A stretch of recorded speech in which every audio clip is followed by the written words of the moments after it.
कृष्णपादाय कृष्णपृष्ठाय भूतले श्रीमते भक्ति वेदांता स्वामिनिते नामिने हरे कृष्ण कृष्ण कृष्ण हरे हरे हरे राम राम राम हरे हरे। श्रील ऐसी भक्ति वेदांत स्वामी प्रभुपाद की जय। आचार्य महात्मा गांधी जी की जय। भगवद गीता 2020 में आपका स्वागत है। अब तो 2022 चल रहा है और वो भी समाप्त होने के लिए है, इसीलिए ये जो पिछला कुछ 1-2 महीना गया है इसमें नियमित रूप से भगवद गीता की चर्चा हो नहीं पाई है। अब ये नियम बना लिया है कि व्यापार में जो भी आगे पीछे होए, किंतु भगवद गीता की चर्चा प्रतिदिन होनी ही चाहिए। आज की श्लोक संख्या 13वें अध्याय का 23वां श्लोक पुनर्कथन कर लेते हैं। 13वें अध्याय के पुरुष प्रकृतिस्थो ही भुंक्ते प्रकृतिजान गुणान कारणम गुण संगोस्य सदसद्यो निजन्मशु। भगवान कहते हैं पुरुष यहाँ पर शब्द प्रयोग किया है जीवात्मा के लिए। तो जीवात्मा जो है वो प्रकृति में स्थित रह करके और प्रकृति से ही उत्पन्न गुणों को भोगने की इच्छा करता है। हम सब में ये स्वभाव है, जन्म से ही हमारे भीतर ये स्वभाव होता है कि हम प्रकृति में जो कुछ भी उपलब्ध है उन सब को भोगने के लिए आतुर रहते हैं, आकर्षित रहते हैं और अत्यंत छटपटाते हैं उन्हें भोगने के लिए। यदि हम नहीं भोग पा रहे और दूसरा भोग रहा है तब तो हमारी छटपटाहट की कोई सीमा ही नहीं रहती है। अधिकांश मनुष्य जीवन भर इसी छटपटाने में अपना जीवन व्यतीत कर लेते हैं कि उसके पास सुख है, वस्तुएं हैं, वो मेरे पास नहीं है और उन्हें पाने के लिए वह जीवन भर छटपटाते ही रहते हैं और इसी छटपटाहट में वो अपने जीवन के लक्ष्य को ही भूल जाते हैं और केवल उन वस्तुओं के पीछे दौड़ते रहते हैं। तो प्रकृति में से उत्पन्न ये जो गुण है ये भगवान ने माया द्वारा रचा है। इस जगत को भगवान ने इस प्रकार रचा है कि हम सब फिरकी के तरह घूमते रहते हैं। भगवान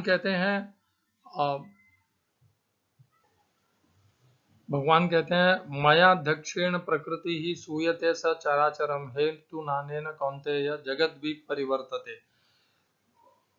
और कोई कारण नहीं है इस जगत के चलायमान रहने का। इस प्रकार भगवान ने इस जगत को ऐसा बनाया है कि इसकी वस्तुएं जो है उन्हें इतना आकर्षित किया है और हमारी मन और बुद्धि और इंद्रियों में ऐसा एक हमारे से ही द्वेष करने का काम डाल रखा है कि ये सदैव भगवान के प्रति आसक्त नहीं होते किंतु इस संसार के विषयों के प्रति आसक्त रहते हैं। तो भगवान कहते हैं काम एष क्रोध एष रजोगुण समुद्र महाशनो महापापमा विद्येन मेह वैरिणम। तो ये ज्ञान को ढक करके ये सदैव जो काम है ये हमें भोगने में लगाए रखता है। ये हमारे मन और बुद्धि को भगवान के तरफ के प्रति उन्मुख होने ही नहीं देता, सदैव इंद्रियों की तृप्ति में ही लगाए रखता है। तो इस प्रकार का ये जगत भगवान ने बनाया है और हम इसी में बंधे हुए हैं।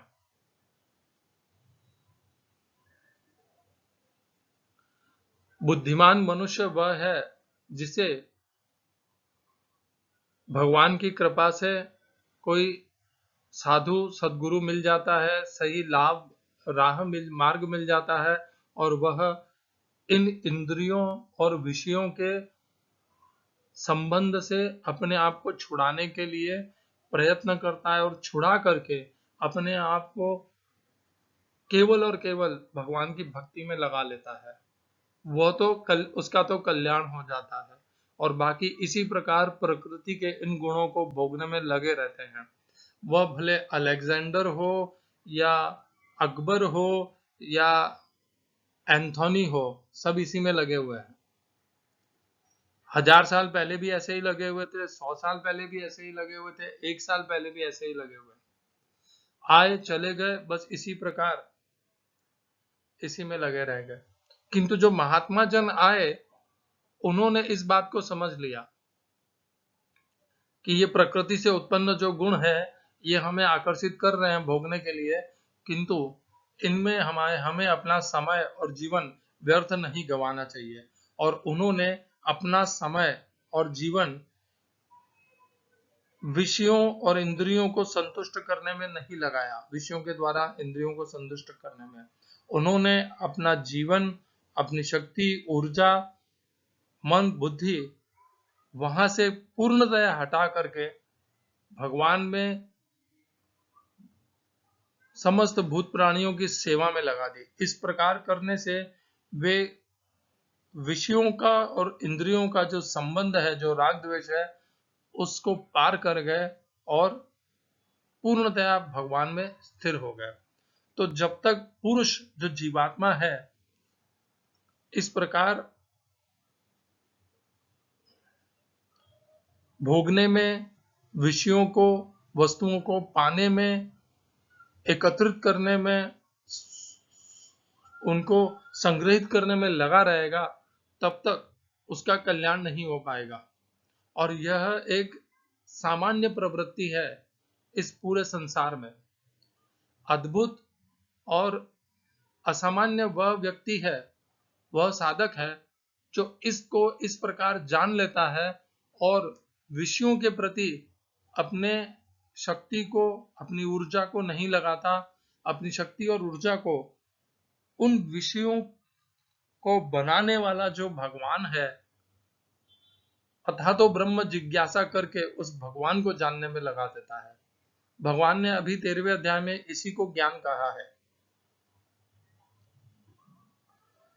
जो मनुष्य शरीर को संतुष्ट करने में, इंद्रियों को संतुष्ट करने में लगे रहते हैं, वे अज्ञान में है। और जो मनुष्य शरीर को नहीं, इंद्रियों को भी नहीं, अपने आप को पूर्णतया नियंत्रित करके अपने मन, बुद्धि और इंद्रियों को सेवा में, भगवान के भक्ति में लगा लेते हैं, वही ज्ञान है और बाकी सब अज्ञान है। तो हम सब अज्ञान में इसी प्रकार विषयों के पीछे दौड़ते रहते हैं, क्योंकि भगवान ने इस जगत को बनाया ही ऐसे है। और ये मन, बुद्धि जो हमारे हैं नहीं, इन्हें हमारे साथ जोड़ दिया गया है। हमारी जो भोगने की प्रवृत्ति है उसके कारण। देखिए, हम आत्मा हैं, हम तो सच्चिदानंद स्वरूप हैं, हम अपने आप तो भोग ही नहीं सकते और हमें भोगने की आवश्यकता भी नहीं है, क्योंकि हम तो अपने आप में परिपूर्ण हैं, संतुष्ट हैं, आनंदमयी हैं। सबसे पहले हमारी इस परिपूर्ण, संतुष्ट और आनंदमयी अवस्था को अज्ञान से ढका गया कि हम अपूर्ण हैं, आनंद में नहीं है और संतुष्ट भी नहीं है। इन तीनों को ढक करके हमारा अपूर्णता को पूर्ण करने के लिए विषयों के प्रति हमारा आकर्षण अज्ञान के द्वारा उत्पन्न होता है। तो हम अपने आप को संतुष्ट करने के लिए, पूर्ण करने के लिए और आनंद को प्राप्त करने के लिए विषयों के प्रति अपनी समस्त शक्ति और ऊर्जा को लगा देते हैं। इस प्रकार हमारी वास्तविक अवस्था को छिपा दिया गया है, ढक दिया गया है, अज्ञान के द्वारा उसे पूर्णतया ढक दिया गया है। ज्ञानम आवृत्य तु तमः, अज्ञानम आवृत्य तु तमः। और ढक करके हमें तभी, उस ढकने के कारण ही हम जीवन भर असंतुष्ट भी रहते हैं, अपूर्ण जैसे कि अरे मेरे पास तो कुछ है ही नहीं और ये तो अब पाना आवश्यक है, ये पा लिया तो अब वो पाना आवश्यक है। इस प्रकार हमारी अपूर्णता सदैव बनी रहती है। वो जो कहते हैं 99 का चक्र, वो सदैव जीवन में चलता ही रहता है, 100 कभी पूरे होते ही नहीं है।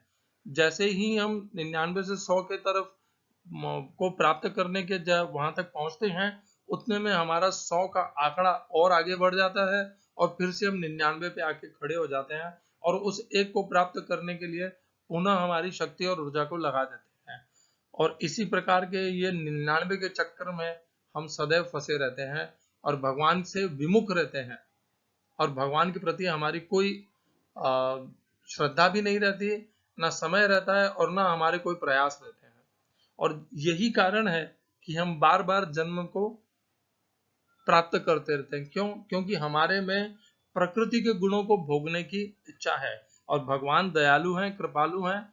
हमारी जो इच्छा है उसी के अनुरूप वो हमें प्रकृति के गुणों के मध्य में पुनः जन्म देते रहते हैं कि ठीक है, तुम्हें प्रकृति के गुणों को भोगने की इच्छा है, तुम्हें पुनः जन्म मिलेगा, तुम फिर से भोगो और भोगो जब तक तुम इनसे संतुष्ट नहीं हो जाओ। और यदि हमें इस गुणों के संग को जब तक हम नहीं काटेंगे, विषयों के संग को नहीं काटेंगे, तब तक हमारा ये जन्म मृत्यु का चक्र समाप्त नहीं होना है। यह यहाँ पर भगवान ने हमें 13वें अध्याय के 22वें श्लोक में बता दिया। तो भगवान ने 13वें अध्याय के 20वें श्लोक से हमें प्रकृति और पुरुष के बीच का संबंध बताना प्रारंभ किया। पहले भगवान ने कहा प्रकृतिम पुरुषैव विध्यनादि उभावपि विकारांश गुणांशैव विद्धि प्रकृति संभवान कार्य करण कर्तृत्व हेतु प्रकृति रुच्यते पुरुष सुख दुखानाम भोक्तृत्व हेतु रुच्यते। फिर अब भगवान ने हमें बताया कि पुरुष इसी प्रकार प्रकृति के उत्पन्नों को प्रकृति में रहता हुआ भोगता रहता है। यदि हम जब तक प्रकृति में ही रहेंगे, जब तक हमारे अंदर यह भोगने की प्रवृत्ति रहेगी, हम प्रकृति से हमारा संबंध विच्छेद होगा ही तब जब हम प्रकृति को भोगने की हमारी जो इच्छा है, आकर्षण है, इसके ऊपर हम नियंत्रण नहीं पा लेंगे, तब तक हम इसी प्रकार प्रकृति में ही जन्म लेंगे, उसी में स्थित रहेंगे और उसी के विषयों को, वस्तुओं को भोगते रहेंगे। यही हमारा चक्र चलता रहेगा और भिन्न भिन्न योनियों में बार बार उत्पन्न होते रहेंगे। और यदि हमें प्रकृति का में स्थित रहना से छोड़ करके हमें भगवान के धाम को पहुंचना है, तो हमें प्रकृति के ये जो विषय और वस्तुएं हैं, इनके प्रति हमारा संबंध, आकर्षण और इनको भोगने की जो हमारी लालसा है, इन सब के ऊपर विजय प्राप्त करनी ही होगी। आप किसी भी महात्मा को देख लीजिए, आपको उनमें ये गुण नहीं मिलेंगे।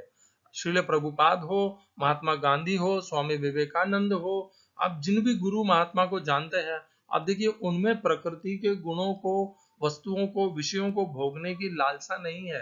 क्यों? क्योंकि उन्होंने ये समझ लिया है कि जब तक प्रकृति के गुणों और वस्तुओं को, विषयों को भोगने की लालसा रहेगी, तब तक जन्म और मृत्यु के चक्र में बार बार इसी प्रकृति में उत्पन्न होकर इसी प्रकृति में स्थित रहना पड़ेगा।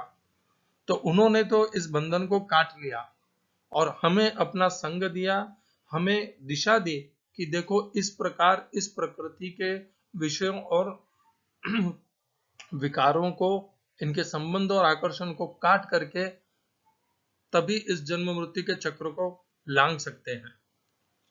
आज का श्लोक 13वें अध्याय का 23वां श्लोक। आज का श्लोक थोड़ा अभी तक मेरे लिए कठिन है, तो मैं जो भी कहूंगा उसके विषय में, उसके लिए आप स्वयं विचार करके निर्णय पे आ जाइएगा कि क्या सही है उसमें और क्या अनुचित है। उपद्रष्टानुमंता च भर्ता भोक्ता महेश्वरः परमात्मेति चापि उक्तः देहे अस्मिन् पुरुषः परः। हिंदी अनुवाद गीता यथारूप श्रील प्रभुपाद। तो भी इस शरीर में एक दिव्य भोक्ता है जो ईश्वर है, परम स्वामी है और साक्षी तथा अनुमति देने वाले के रूप में विद्यमान है और जो परमात्मा कहलाता है। English translation Gita as it is Swami Prabhupada. Yet in this body there is another, a transcendental enjoyer who is the Lord, the supreme proprietor who exists as the overseer and permitter and who is known as the super soul. इस श्लोक में प्रयोग किए गए संस्कृत शब्दों के अर्थ हैं उपद्रष्टा साक्षी, अनुमंता अनुमति देने वाला, च भी भर्ता भरण पोषण करने वाला, परम भोक्ता भर्ता मैं तो परम भोग जानता हूँ, और भोक्ता परम भोक्ता, भर्ता अर्थात भरण पोषण करने वाला, भोक्ता अर्थात परम भोक्ता, महेश्वर महान ईश्वर, परमेश्वर। दूसरी पंक्ति परमात्मा परम आत्मा, इति भी च शब्द नहीं आया यहाँ पर, भी अपि निस्संदेह उक्तः कहा गया है, देहे देह में अस्मिन इस पुरुषः परः भोक्ता दिव्य परः शब्द। इस श्लोक का तात्पर्य गीता यथारूप स्वामी प्रभुपाद के द्वारा। यह श्लोक यह समझने के लिए है, यहाँ पर कहा गया है कि जीवात्मा के साथ निरंतर रहने वाला परमात्मा परमेश्वर का प्रतिनिधि है। वह सामान्य जीव नहीं है, चूंकि अद्वैतवादी चिंतक समीप के ज्ञाता को एक मानते हैं, शरीर के ज्ञाता को एक मानते हैं, अतः उनके विचार से परमात्मा तथा जीवात्मा में कोई अंतर नहीं है। इसका स्पष्टीकरण करने के लिए भगवान कहते हैं कि वे प्रत्येक शरीर में परमात्मा रूप में विद्यमान है। वे जीवात्मा से भिन्न है, वे पर हैं, दिव्य हैं। जीवात्मा किसी विशेष क्षेत्र के कार्यों को भोगता है, लेकिन परमात्मा किसी सीमित भोक्ता के रूप में या शारीरिक कर्मों में भाग लेने वाले के रूप में विद्यमान नहीं रहता, अपितु वह साक्षी, अनुमतिदाता तथा परम भोक्ता के रूप में स्थित रहता है। उसका नाम परमात्मा है, आत्मा नहीं। वह दिव्य है, अतः यह बिल्कुल स्पष्ट है कि आत्मा तथा परमात्मा भिन्न भिन्न है। परमात्मा के हाथ पैर सर्वत्र रहते हैं, किंतु जीवात्मा के ऐसा नहीं होता। चूंकि परमात्मा परमेश्वर है, अतः वह अंदर से जीव को भौतिक भोग की आकांक्षा पूर्ति की अनुमति देता है। परमात्मा की अनुमति के बिना जीवात्मा कुछ भी नहीं कर सकता। जीव भुक्त है और परम भगवान भोक्ता तथा पालक है।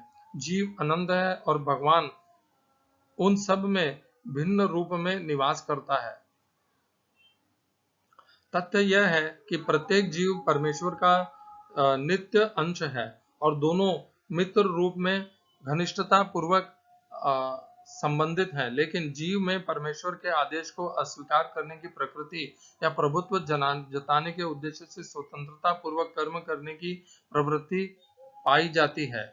चूंकि उसमें यह प्रवृत्ति होती है, अतः वह परमेश्वर की तटस्था शक्ति कहलाता है। जीव या तो भौतिक शक्ति में या आध्यात्मिक शक्ति में स्थित हो सकता है, पर जब तक वह भौतिक शक्ति द्वारा बद्ध रहता है, तब तक परमेश्वर मित्र रूप में परमात्मा की तरह उसके भीतर रहते हैं, जिससे उसे आध्यात्मिक शक्ति में वापस ले जा सके। भगवान उसे आध्यात्मिक शक्ति में वापस ले जाने के लिए सदैव उत्सुक रहते हैं, लेकिन अपनी अल्प स्वतंत्रता के कारण जीव निरंतर आध्यात्मिक प्रकाश की संगति ठुकराता है। स्वतंत्रता का यह दुरुपयोग ही बद्ध प्रकृति में उसके भौतिक संघर्ष का कारण है। अतः भगवान निरंतर बाहर तथा भीतर से आदेश देते रहते हैं। बाहर से वे भगवत गीता के रूप में उपदेश देते हैं तथा भीतर में वे जीव को यह विश्वास दिलाते हैं कि भौतिक क्षेत्र में उसके कार्यकलाप वास्तविक सुख के लिए अनुकूल नहीं है। उनका वचन है, इसे त्याग दो और मेरे प्रति श्रद्धा करो, तभी तुम सुखी होगे। इस प्रकार जो बुद्धिमान मनुष्य व्यक्ति परमात्मा में अथवा भगवान में श्रद्धा रखता है, वह सच्चिदानंदमय जीवन की ओर प्रगति करने लगता है। ओम अज्ञानतिमिरन्धस्य ज्ञानाञ्जनशलाकया चक्षुरुन्मीलितं येन तस्मै श्रीगुरुवे नमः। एकं शास्त्रं देवकीपुत्र गीतम्, एको देवो देवकीपुत्र एव, एको मन्त्रस्तस्य नामानि यानि, कर्माप्येकं तस्य देवस्य सेवा। हरे कृष्णा गोविंदा। तो आज का यह श्लोक दो भिन्न विपरीत प्रकारों से समझा जाता है। इसके तात्पर्य दो भिन्न हैं। प्रभुपाद ने जो तात्पर्य दिया है अत्यंत उत्कृष्ट है, और वह प्रभुपाद ने इसमें जो परमात्मा शब्द है वह भगवान के लिए उसका अनुवाद किया है। और जो निराकारवादी होते हैं, और विशेष करके निराकारवादी भी नहीं, उनमें से भी जो एक छोटा वर्ग है जो यह मानता है कि जीव और परमात्मा एक ही हैं, वे इस परमात्मा को जीवात्मा मानते हैं। और वे इस श्लोक में जो परमात्मा शब्द है उसे पुरुष, जो पहले शब्द में देखिए 13वें अध्याय के 20वें श्लोक से भगवान प्रकृति और पुरुष के बीच का बता रहे हैं, तो वे इस परमात्मा शब्द को भी पुरुष ही समझते हैं और यही मानते हैं, और यह जीवात्मा के लिए प्रयोग किया गया है, ऐसा उनका मत है, विचार है और निर्णय भी है।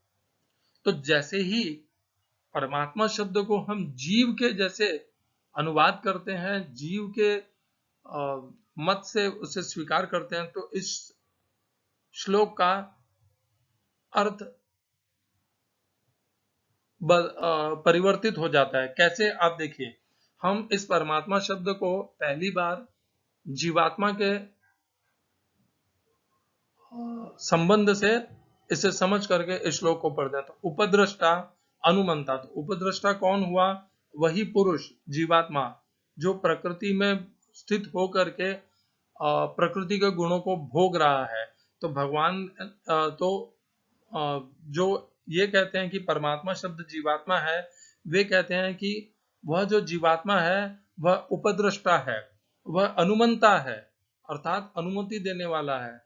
च भी भरता अर्थात भरण पोषण करने वाला है। भोक्ता अर्थात वही भोगने वाला भी है, वह भरण पोषण करने वाला भी है और भोगने वाला भी वही है। और महेश्वर वही महान ईश्वर है। किसका ईश्वर है? तो वे ये कहते हैं कि वह उस शरीर का ईश्वर है, क्षेत्र का ईश्वर है। महेश्वर शब्द का भी यह अर्थ वे लगाते हैं जो जीवात्मा और परमात्मा को एक मानते हैं। तो महेश्वर का अर्थ वे कर देते हैं कि जो शरीर का क्षेत्र का ईश्वर है, इसीलिए उसे महेश्वर कहा गया है। दूसरी पंक्ति में वे कहते हैं कि परमात्मेति, परमात्मा उस जीवात्मा को कहते हैं। क्यों? क्योंकि देहे अस्मिन पुरुष है, वह इस देह में स्थित जो पुरुष है उसे ही परमात्मा कहते हैं। यहाँ पर जो पुरुष शब्द प्रयोग किया गया है उसे ही वे कहते हैं कि वह परमात्मा है और वह पर है, अर्थात वही दिव्य होकर के परमात्मा में परिवर्तित हो सकता है। तो इस प्रकार जो जीवात्मा और परमात्मा को एक ही मानते हैं, वे इस प्रकार इसका अनुवाद करते हैं। किंतु जो अनुवाद, देखिए, अब अपना अपना मत है और इस मत का भी मैं बता सकता हूं ये कारण क्यों ऐसा है। क्योंकि इसका अगला श्लोक भी जो है 13वें अध्याय का 24वां श्लोक, उसमें भी भगवान यही कहते हैं कि मैं अभी तक जो तुम्हें बता रहा था, यह एवं वेत्ति पुरुषम प्रकृतिम स गुणैः सह सर्वथा वर्तमानो अपि स योगी न स भूयो अभिजायते। तो भगवान कहते हैं इस प्रकार जो प्रकृति और पुरुष को, उनके गुणों को अच्छे से पहचान लेता है, वह इस प्रकृति में विचरण करता हुआ, सब कुछ करता हुआ भी, फिर भी वह पुनः जन्म नहीं लेता और प्रकृति के परे हो जाता है। तो कहने का भाव यह है कि 13वें अध्याय के 24वें श्लोक में भी भगवान प्रकृति और पुरुष का ही चर्चा कर रहे हैं, उसमें भी परमात्मा की चर्चा नहीं कर रहे हैं। तो परमात्मा शब्द इसीलिए जो जीवात्मा और परमात्मा को एक मानते हैं, वे इन कारणों से, क्योंकि 13वें अध्याय के 24वें श्लोक में भगवान 20वें श्लोक से जो प्रारंभ किया, उन्होंने प्रकृति और पुरुष इनके बीच का संबंध, उसके विषय में भगवान अपना अंतिम निर्णय बता रहे हैं कि जो भी मनुष्य इस प्रकृति और पुरुष के को गुणों के सहित पहचान लेता है, जान लेता है, वह इस प्रकृति के मध्य में विचरण करता हुआ भी, कार्य करता हुआ भी पुनः जन्म नहीं लेता। तो इन कारणों से वे परमात्मा शब्द को जीवात्मा के रूप में अनुवाद करते हैं। मैं यहाँ पर, मेरे में अल्प बुद्धि है, परंतु जो भी भगवान ने मुझे मत और विचार दिया है उसके अनुसार मैं मानता हूं कि प्रभुपाद का जो अनुवाद है कि परमात्मा शब्द परमात्मा के लिए ही है और जीवात्मा के लिए नहीं है, वह अधिक उपयुक्त ऐसा प्रतीत होता है। देखिए क्यों? क्योंकि अब परमात्मा शब्द को परमात्मा के अनुरूप ही यदि हम अनुवाद करते हैं तो कैसे इसका अर्थ निकलता है। आप देखिए, उपद्रष्टा, तो साक्षी कौन है? ये जो पुरुष है, प्रकृति में स्थित रह करके जो भोगता है, प्रकृति के गुणों को भोगता है, इन सब का साक्षी कौन है? परमात्मा। अनुमंता, अनुमति देने वाला कौन है? वह भी परमात्मा। जीव अपने आप को अनुमति दे ही नहीं सकता, जीव में वह क्षमता नहीं है कि वह अनुमति दे सकता है। जीव पूर्णतया परमात्मा के द्वारा नियंत्रित है। तो अनुमति जीव जब स्वतंत्र अपनी अल्प स्वतंत्रता का जीव दुरुपयोग करता है प्रकृति गुणों को भोगने के लिए, तब भी उन भोगने की प्रवृत्ति में भी उसे अनुमति देने वाला तो भगवान ही है। यदि भगवान उसे अनुमति न दे तो वह उन गुणों को भोग नहीं पाएगा। तो अनुमंता भी भगवान परमात्मा है। च भरता, भरण पोषण करने वाला कौन है? देखिए, जीवात्मा तो स्वयं का भरण पोषण कर नहीं सकता है, न शरीर का भरण पोषण कर सकता है। तो वास्तविक भरण पोषण करने वाले तो भगवान है, जिन्होंने ये सारी विषय वस्तु खाद्य सामग्री हमें प्रदान की है। हमने इसके लिए कुछ नहीं किया है, और उस खाद्य सामग्री अनाज को उत्पन्न करने के लिए हम तो केवल क्रिया करते हैं, किंतु उनके पीछे जो भगवान का चक्र चल रहा है, उस चक्र में हमारा कोई योगदान नहीं है। कैसे एक छोटे से बीज में से पूरा पेड़ निकल जाता है, हमारा कोई जादू नहीं है उसमें।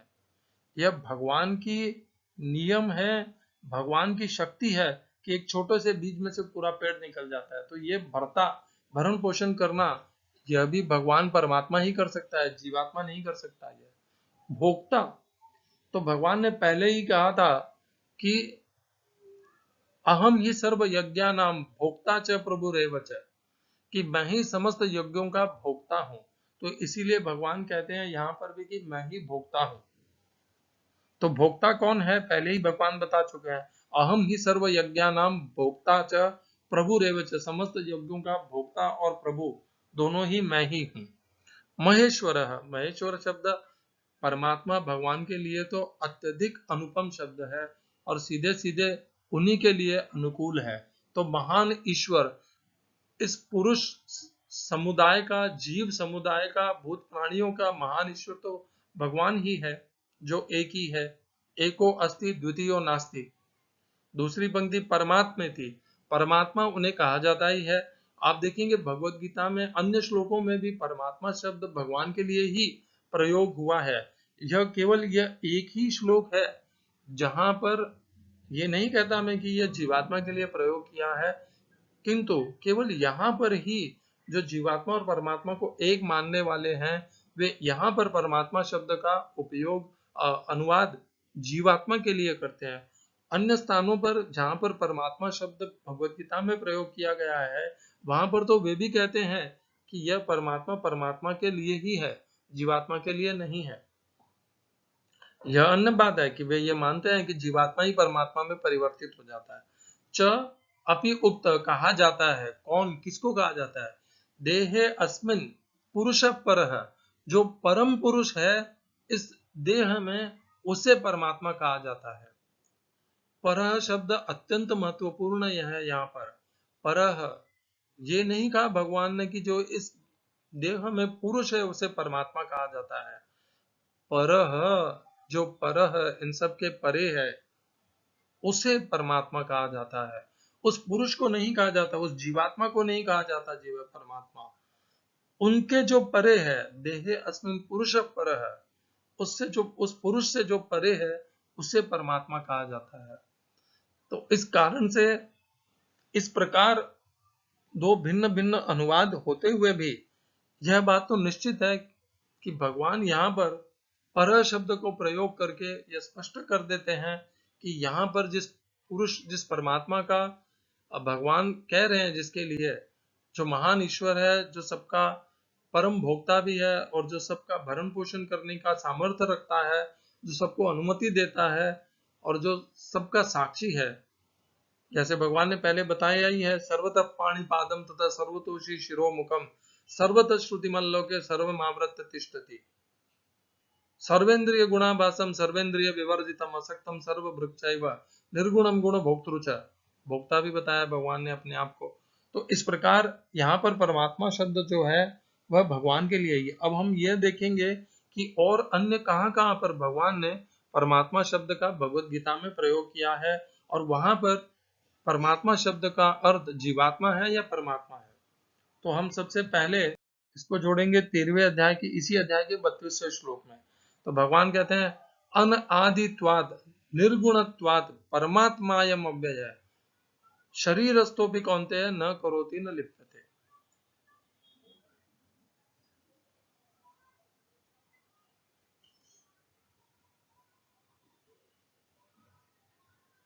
यहाँ पर परमात्मा शब्द जो प्रयोग किया है, यहाँ पर देखिए स्वयं प्रभुपाद का अनुवाद है, प्रभुपाद ने भी यहाँ पर परमात्मा शब्द को आत्मा के रूप में प्रयोग किया है, अनुवाद किया है। देखिए शाश्वत दृष्टि संपन्न लोग यह देख सकते हैं कि अविनाशी आत्मा दिव्य शाश्वत तथा गुणों अतीत है, गुण अतीत है। हे अर्जुन, भौतिक शरीर के साथ संपर्क होते हुए भी आत्मान तो कुछ करता है और न लिप्त होता है।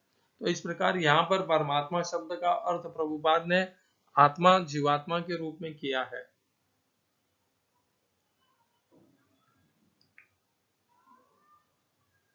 किंतु मैं उससे अभी तक तो मुझे यही लगता है कि वहां पर भी परमात्मा शब्द परमात्मा के लिए ही प्रयोग किया है, क्योंकि जो आत्मा है वह तो इससे बंध ही जाता है, वो तो लिप्त हो जाता है। आत्मा तो कर्मफलों के बंधन से बंध जाता है, इसीलिए तो बार बार जन्म लेता है। खैर, इस समय यह निर्णय देना कठिन हो जाएगा, यहाँ पर केवल जो बता रहे हैं वही बताऊंगा। फिर एक और श्लोक है 9वें अध्याय का 5वां श्लोक। न च मस्तानि भूतानि पश्य मे योगमैश्वरम भूत ब्रह्म च भूतस्थः ममात्मा भूत भावन है। भगवान कहते हैं कि मैं भूत प्राणियों का भरता भी हूँ और भूतों के भीतर भी स्थित हूँ। मम आत्मा भूत भावन है, मैं उनका आत्मा भी हूँ, मैं भूतों के भीतर भी स्थित हूँ। ये भगवान के शब्द हैं।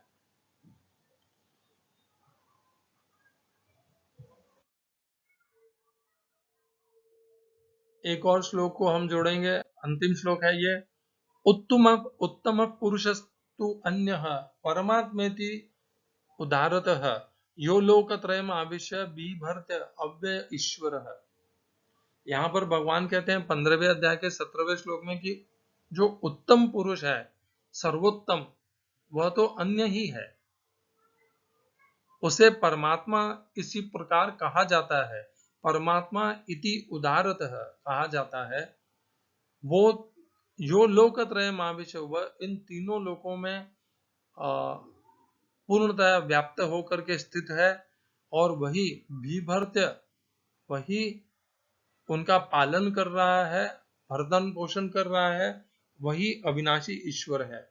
तो यहाँ पर परमात्मा शब्द का प्रयोग भगवान के लिए ही किया गया है, और यह श्लोक भी अत्यंत महत्वपूर्ण है। तो हम देखेंगे कि परमात्मा शब्द का प्रयोग भगवान के लिए अनेकों स्थान पर भगवत गीता में किया गया है, और भगवान 18वें अध्याय के 57वें या 58वें श्लोक में कहते भी हैं, ईश्वर सर्वभूतानां हृदयर्जुन तिष्ठति भ्रामयन् सर्वभूतानि यंत्रारूढ़ानि माया। भगवान कहते हैं ईश्वर जो है, परमात्मा जो है, वह समस्त भूतों के हृदय में स्थित है। ईश्वर सर्वभूतानां हृदयर्जुन तिष्ठति, समस्त भूतों के भीतर हृदयों में स्थित है। भ्रामयन् सर्वभूतानि, वही इन समस्त जीवात्माओं को घुमाता है फिरकी के जैसे। भ्रामयन् सर्वभूतानि,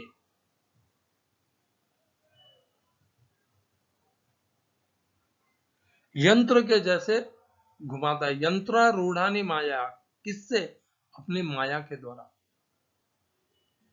तो उससे यह प्रमाणित होता है उस श्लोक से, 18वें अध्याय के श्लोक से, कि अनुमंता देने वाला, अनुमति देने वाला कौन है? वह भगवान है, क्योंकि सर्वभूतों को यंत्र के जैसे घुमाने की शक्ति किसमें है? वो केवल भगवान में है, ईश्वर है। और वो ईश्वर कहाँ है? उनके हृदय के भीतर है। तो जब घुमाने की शक्ति उस ईश्वर में है, तो यहाँ पर जो परमात्मा शब्द प्रयोग किया गया है, वह भी उसी ईश्वर के लिए किया गया है, क्योंकि अनुमति देने की शक्ति और योग्यता जीवात्मा तो निश्चित रूप से नहीं है, क्योंकि जीवात्मा पूर्णतया माया के द्वारा, भगवान के द्वारा नियंत्रित है, यंत्र के जैसे नियंत्रित है, एक मशीन के जैसे। और वह वही करता है जो भगवान उससे करवाना चाहते हैं, उससे कम कुछ नहीं, उससे ज्यादा कुछ नहीं। और भगवान उससे क्या कराते हैं? भगवान उसके कर्मों के फलों को भोगने के लिए बाध्य करते हैं, विवश करते हैं। भगवान के कर्मफल और कर्मों का नियम अकाट्य है, वह दिखता नहीं है हमें, वह अकाट्य नियम है। जैसा कर्म किया वैसा फल देगा भगवान, यह है गीता का ज्ञान। तो कर्म का यह फल का यह भगवान इसी प्रकार साक्षी बन करके, उपद्रष्टा, अनुमंता, अनुमति देने वाला बन करके, भरण पोषण करने वाला बन करके और स्वयं भोक्ता बन करके भगवान समस्त मनुष्यों को उनके कर्मों के फलों के बंधन को भोगने के लिए विवश कर देते हैं। 18वें अध्याय का श्लोक भी आपको बता देता हूं। 18वें अध्याय का 61वां श्लोक है, ईश्वर सर्वभूतानां हृदयर्षिर्जुन तिष्ठति। भगवान ने वहां पर भी कहा है कि ईश्वर जो है, परमात्मा जो है, वो समस्त भूत प्राणियों के भीतर स्थित है, तो वह नहीं होने का तो कोई प्रश्न ही नहीं होता। और भगवान ने वहां पर स्पष्ट कहा है, वह जीवात्मा नहीं है, वह ईश्वर है, जीवात्मा से भिन्न है। तो वहां पर भी यह प्रमाण मिलता है कि इस शरीर में जीवात्मा और ईश्वर दोनों ही का ही वास होता है, और दोनों भिन्न भिन्न है। ऐसा नहीं है कि जीवात्मा ईश्वर में परिवर्तित हो जाता है, ऐसा कोई भाव नहीं है वहां। भ्रामयन, घुमाते हैं, सर्वभूतानि, यंत्र के जैसे, मशीन के जैसे। मशीन को आप बटन चालू कर दीजिए, मशीन वही करेगी जो उसको करने के लिए बनाया गया है। उसी प्रकार भूत प्राणी वही करेंगे जिनके लिए उन्होंने जन्म लिया है, और उनको वही करवाएंगे, और करवाने का उत्तरदायित्व भगवान का है। कि जीवात्मा ने जिस प्रयोजन से जिन कर्मों के फलों को भोगने के लिए जन्म लिया है, वह जीवात्मा उसे ही भोगेगी, और निश्चित रूप से भोगेगी, कुछ कम नहीं कुछ ज्यादा। और यह पूरा उत्तरदायित्व संभालते हैं स्वयं भगवान, जो उसी जीवात्मा के क्षेत्र के भीतर हृदय में स्थित रहते हैं, साक्षी भी रहते हैं, अनुमति देने वाले भी रहते हैं, रोकने वाले भी रहते हैं, और उसे बाध्य करके यंत्र के जैसे उसे कर्मों के फलों को भोगने के लिए विवश करने वाले भी रहते हैं। तो इन कारणों से विशेष करके 18वें अध्याय के 61वें श्लोक के कारण इस निष्कर्ष पे पहुंचना सहज है, सरल है और सामान्य भी है कि परमात्मा शब्द ईश्वर के लिए है, जीवात्मा के लिए नहीं है। हरे कृष्णा। श्रील एसी भक्ति वेदांत स्वामी प्रभुपाद की जय। आचार्य महात्मा गांधी जी की जय। आप अपना निर्णय स्वयं ले। मुझे तो यही उचित लगता है कि परमात्मा शब्द ईश्वर के लिए है, जीवात्मा के लिए नहीं है, और जीवात्मा कभी भी परमात्मा के रूप में परिवर्तित नहीं हो सकता है। ईश्वर तो भिन्न है। ईश्वर सर्वभूतानां, वो तो बाध्य करके सर्वभूतों को बाध्य करता है। तो जब वो बाध्य करता है तो वो कोई और है ना जिसे वह बाध्य करता है। ईश्वर स्वयं को तो बाध्य नहीं करता है। यंत्र के जैसे वह जिसे घुमाता है, वह स्वयं को तो नहीं घुमाता है। ईश्वर तो किसी और को घुमाता है ना। हरे कृष्णा।